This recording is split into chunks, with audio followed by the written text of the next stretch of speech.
안녕하세요. 탐맨 탐정연구소 임병수 대표입니다. 잘 지내시고 계시죠? 예. 자, 오늘 또 대한민국의 OECD 35개국 중에는 탐정들이 다 있는데 또 불구하고 우리나라는 탐정을 허락하지 않았기 때문에 국가에서 그 자리를 넘치는 수요를 충당하기 위해서 흥신소와 심부름센터가 대체하면서 뭔가 어떤 폐단들이 있어 왔습니다. 그래서 그런 관련된 강의를 하려고 하고요. 국가에서 탐정제를 우리나라만 허하지 않았기 때문에 오늘도 민형사상의 어떤 국가 공권력의 사각지대에서 어려움을 겪고 있는 그런 사람들을 위해 우리나라도 탐정이 있다. 탐정이 활동하고 있고 탐정을 준비하는 멋진 젊은 친구들부터 퇴직 경찰에 이르기까지 군 수사 출신부터 일반 어떤 기자나 사업가 출신들 여러 직군의 사람들이 그 수요를 대체하기 위해 대한민국의 올바른 탐정제의 정착과 도입을 위해 준비된 사람들이 많다. 그런 분들을 위해 미력 하나마 작은 도움이 되고자 임 실장이 이렇게 탐정 방송을 하고 있습니다. 자, 오늘은 우리 이제 제가 뭐 수배자 잡고 그 전에 뭐 야간 잠복 근무하는 영상도 잠깐 올리고 그랬었는데 그런 현장 영상 업로드 바로 직전까지 강의했던 내용이 탐정과 어떤 경찰의 차이점 주구장창 제가 외치고 있습니다. 탐정은 경찰의 보조가 아닙니다. 탐정은 경찰과 다릅니다. 예, 많은 부분에 있어서 다릅니다. 물론 뭐 30년, 35년 경찰관 생활을 하면서 어떤 조사 관련된 기법이라든지 그런 세월 속에서 하나의 길을 걸으면서 이 몸속에 체화되어 있는 그런 어떤 탐정에게 긍정적인 그런 세포 속에 녹아있는 촉 이런 부분들이 이제 경찰이라는 직군에서 굉장한 어떤 메리트를 가지고 있기는 해요. 하지만 우리가 여기서 이제 새로운 어떤 창직의 개념으로 저는 항상 접근하는데 탐정이라는 새로운 직업이 도입되면서 기존의 뭐 유구한 역사 속에 있는 국가 공권력의 어떤 상징인 경찰의 어느 정도의 어떤 하부 조직이거나 아니면 뭐 경찰의 어떤 일자리 창출의 일환으로서의 그런 직업이다. 이런 프레임이 갇힌다면 국민들이 어떤 서비스 받을 수 있는 그런 부분들은 굉장히 부정적으로 작용할 것이다. 저는 그렇게 판단을 해요. 그러니까 임 실장도 가족들이 이제 경찰관들이 많고 저도 경찰 시험에 응시를 했던 경험이 있는 사람으로서 경찰에 대한 어떤 애착이 굉장히 많기 때문에 실무적인 어떤 실무 강의에 있어서 또 제가 사실은 경찰들의 탐정업의 진입에 있어서의 쓴소리를 제가 사실 합니다. 왜냐면 애착이 있고 사랑이 있으니까 하겠죠.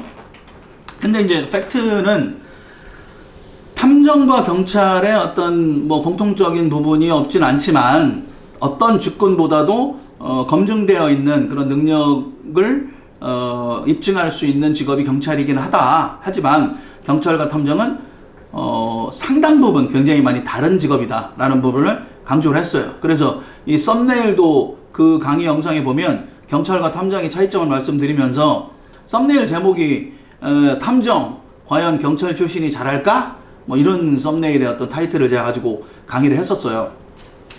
그와 관련된 거는 제가 뭐 서두에도 말씀드렸다시피 뭐 강의라는 게 어떤 새로운 개념을 잡는다는 게 한두 번 뭐 강의 들어가지고 잡히는 게 아니에요. 사실 우리가 제가 뭐 탐정 스쿨 일주일 동안 뭐 현장 강의도 현장 실무 교육도 아카데미를 통해서 하고 있지만 하루 이틀 3일 일주일 뭐 현장 잠복한다고 해가지고 탐정의 모든 걸 알 수 있는 건 아니거든요. 왜냐면 이 돌발 상황도 굉장히 많고 사건이 어떤 경찰의 업무보다는 훨씬 더 다채롭습니다. 그리고 상상을 초월하는 기발한 상상을 초월하는 별의별 사건들이 많이 들어오기 때문에 탐정은 훨씬 더 경찰보다 많은 창의력과 그런 프레임을 좀 깰 수 있는 그러한 뭐라고 해야 될까요? 뭐 추리를 일단은 잘 해야 되거든요. 그래서 그런 어떤 하나의 갇혀있는 프레임을 깨는 게 상당히 중요하다. 사고방식의 전환이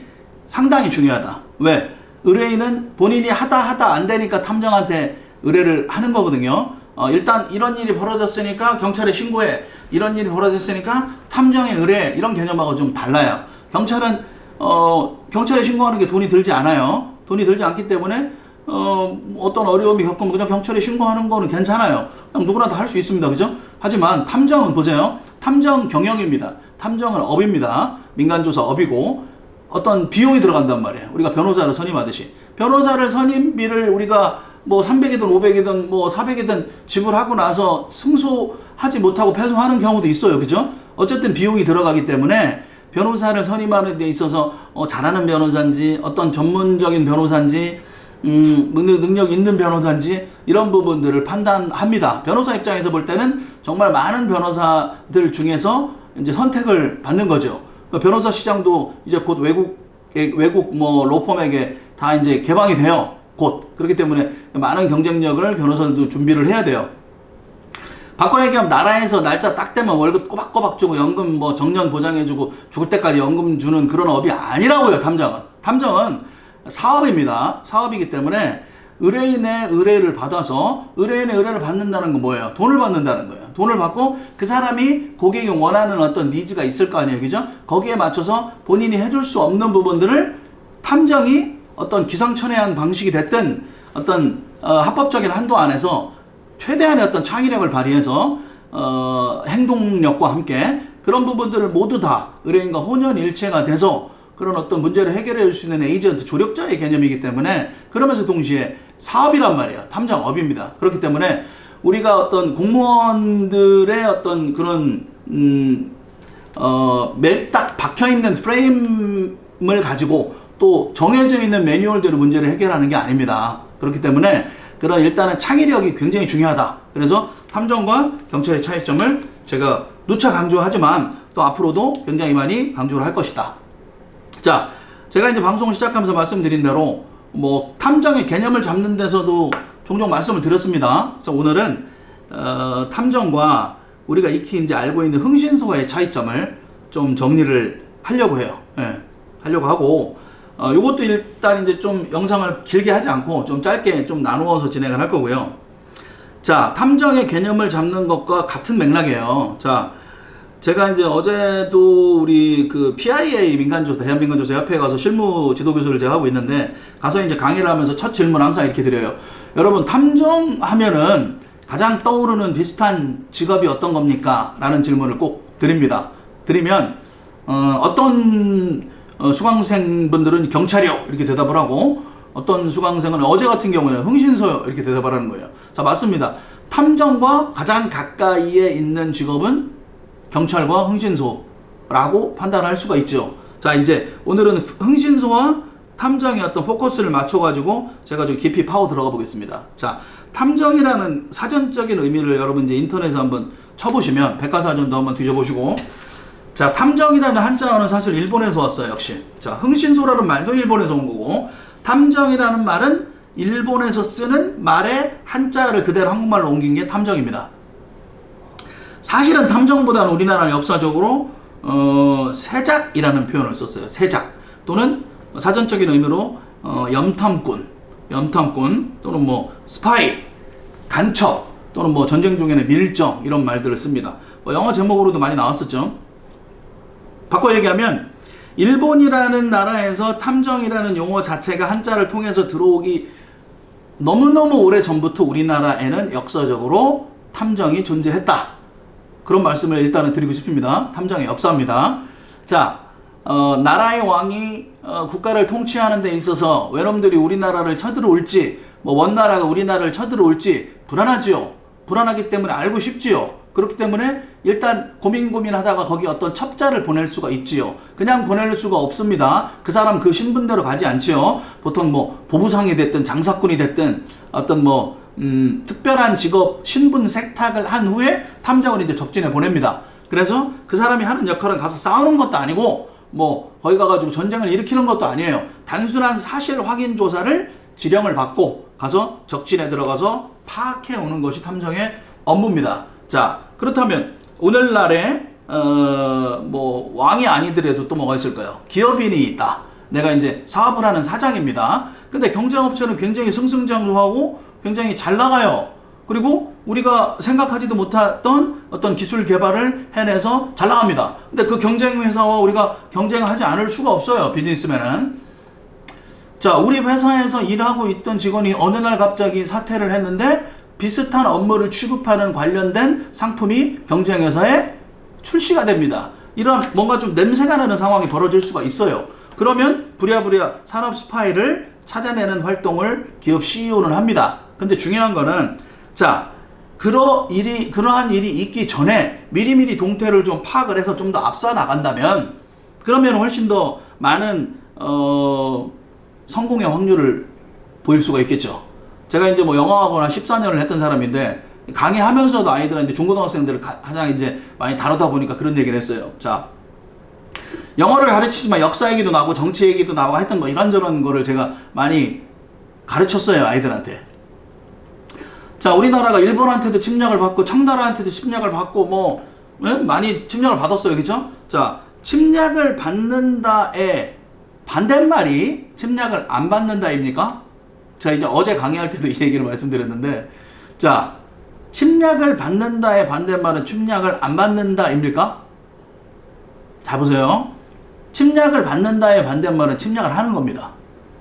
그러면은 뭐 침략을 하자는 얘기냐, 뭐 군국주의를 하자는 얘기냐. 자, 우리나라가 백이민족이고 전쟁을 싫어하는 나라이다 라고 우리는 자랑스럽게 항상 그렇게 얘기를 하지만 내 딸과 내 아내와 우리나라의 여자가 위안부를 끌려가가지고 난도질을 당하고 징병을 당하고 젊은이들이 그러한 피해를 입을 지경까지 좌시하면 안 된다. 자, 지금 탐정을 말씀드리는 거예요.